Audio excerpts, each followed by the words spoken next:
क्या बांग्लादेश के जरिए गजवाए हिंद की कोशिश है? ये इसलिए कहा जा रहा है क्योंकि गजवाए हिंद का अर्थ क्या है? गजवाए हिंद का अर्थ है कि पूरे हिंद में, पूरे हिंदुस्तान में मूर्ति पूजा, बुत परस्ती करने वाला कोई शेष ना रह जाए। और क्या इसी वजह से बांग्लादेश में लगातार हिंदू मंदिरों के ऊपर हमला किया जा रहा है, चाहे वो दुर्गा पूजा का मामला हो या फिर गणेश चतुर्थी का? और क्या भारत पाकिस्तान के बाद भारत बांग्लादेश बॉर्डर भी खतरनाक होता हुआ नजर आ रहा है? इसके पीछे कई वजह है। सबसे पहली वजह है एनआईए, इंटेलिजेंस ब्यूरो और तमाम केंद्रीय सुरक्षा एजेंसियों के द्वारा मिली हुई जानकारी, जिस जानकारी के मुताबिक बड़ी संख्या में बांग्लादेश से घुसपैठ हो रही है।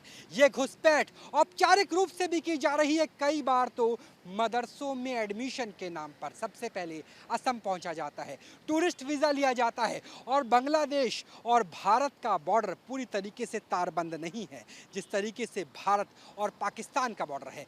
वजह यह है कि तीस्ता, ब्रह्मपुत्रा समेत कई ऐसी नदियां हैं जो रास्ता बदल देती है, जहां पर फेंसिंग लगाना मुमकिन नहीं है।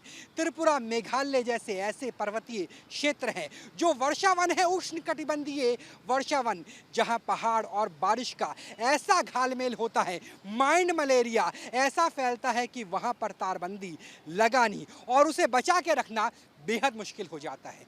ना सिर्फ रोहिंग्या जो म्यांमार और बांग्लादेश के रास्ते भारत और भारत में भी राजधानी दिल्ली, यहाँ तक कि जम्मू कश्मीर पहुँचने की कोशिश करते हैं, बल्कि बांग्लादेश और पूर्वोत्तर राज्यों में भी ऐसे अलगाववादी संगठन बहुआयत में हैं जो भारत की सुरक्षा में खलल डालने की कोशिश करते हैं। और उसी के रास्ते अब क्या गजवाए हिंद किया जा रहा है। दरअसल खुफिया सूचनाएं मिली है, जिसके बाद असम, पश्चिम बंगाल और उत्तर प्रदेश की पुलिस ने कार्रवाई की है। 3 राज्यों ने 30 दिन के अंदर 30 से ज़्यादा ऐसे लोगों को गिरफ्तार किया है जो मदरसों में जाते थे, असम के रास्ते जाते थे पहले असम में, उसके बाद पश्चिम बंगाल के अलग अलग जगह, खास तौर पर जलपाईगुड़ी की बात करें, जिसके बाद उत्तर प्रदेश, सहारनपुर के साथ साथ आजमगढ़, बरेली और ऐसे कई जिले जहां पर ये अपनी कार्रवाई करते थे। सबसे पहले धार्मिक कट्टरता के बाद आतंकवाद, और आतंकवाद का ऐसा स्वरूप जो गजवाए हिंद तक पहुंचता है, यानी आतंकवाद को धार्मिक रंग, मजहबी रंग देने की कोशिश नजर आ रही है। सुरक्षा एजेंसियां, खुफिया एजेंसियां 2 स्तर पर काम कर रही है। पहला स्तर तो ये है कि इंटेलिजेंस नेटवर्किंग, सिनर्जी हो NIA, intelligence bureau, BSF, CAPF और उसके अलावा असम, पश्चिम बंगाल और उत्तर प्रदेश पुलिस के बीच में, ताकि अगर एक सूचना बीएसएफ के पास आती है तो वो तीनों राज्यों में पहुंचे। राज्यों के एलआईयू के अधिकारी यानी राज्यों के पुलिस के पास कोई सूचना है तो केंद्रीय एजेंसियों के थ्रू पहुंचे और घुसपैठियों को घुसपैठ से पहले ही रोक लिया जाए। दूसरी कोशिश ये भी है कि इंफ्रास्ट्रक्चर बढ़ाया जाए, क्योंकि जिस तरीके से मेघालय, त्रिपुरा से लेकर पश्चिम बंगाल और असम में डेमोग्राफी चेंज बीते 2 दशकों में नजर आ रहा है, वो वाकई भारत की सुरक्षा के लिए एक बेहद खतरा है।